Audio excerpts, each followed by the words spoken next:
Mais bon, tel que je le perçois, je pense qu'ils ont vu malheureusement la difficulté à faire kiné en France. C'est un peu c'est démotivant, il faut le reconnaître. Je me mets à leur place, c'est pas possible. Ma dernière fille veut faire ça et je reconnais que c'est un souci. Ils ne sont pas du tout validés sur des critères intéressant. Donc, je conçois, et c'est une façon de détourner un peu, dire je vais faire kiné au Maroc, après, je passerai une équivalence européenne pour essayer de me mettre. Voilà. Et c'est un raisonnement qui tient très très bien la route. Alors, je crois que pour eux, ça a sûrement un intérêt, à cause de ce petit détournement. Puis ça a peut-être un intérêt pour les Marocains aussi, parce que ça permet de faire les vases communicants, de montrer que, tiens, eux, ils se comportent comme ça.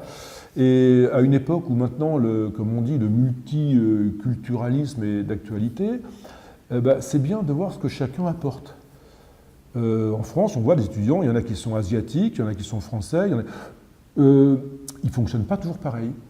Alors, je ne pense pas qu'ils viennent par facilité, parce que honnêtement, je leur tire mon chapeau. Ce n'est pas une facilité, indépendamment des problèmes logement, machin.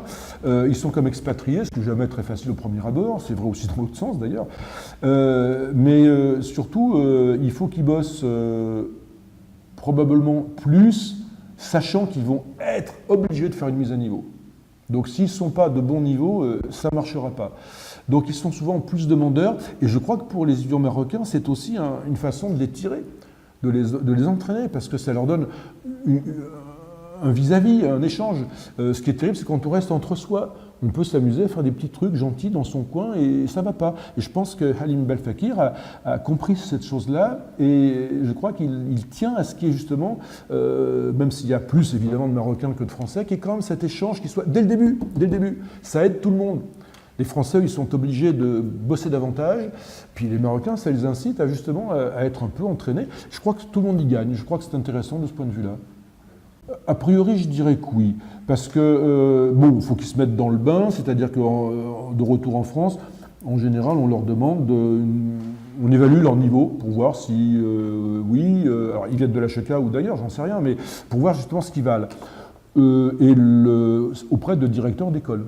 Et les directeurs d'école peuvent dire, ok, tu vas refaire peut-être une année avec des stages, parce qu'il faut que tu fasses un peu plus ceci, un peu plus cela, voire même 2 ans, c'est possible. Mais ça, de toute façon, celui qui a fait 2 ans de PSS avant de faire kiné, il a aussi 2 ans. Donc l'un dans l'autre, le choix est tout à fait équivalent, différent mais équivalent. Et je crois qu'un étudiant qui a bien bossé, il n'y a aucune raison qu'il ne soit pas sur le même niveau que les autres. En France, on a des bons, on a des pas bons. Je ne crois pas que ce soit un critère de sélection meilleur ou moins bon, à mon avis, je ne pense pas, non.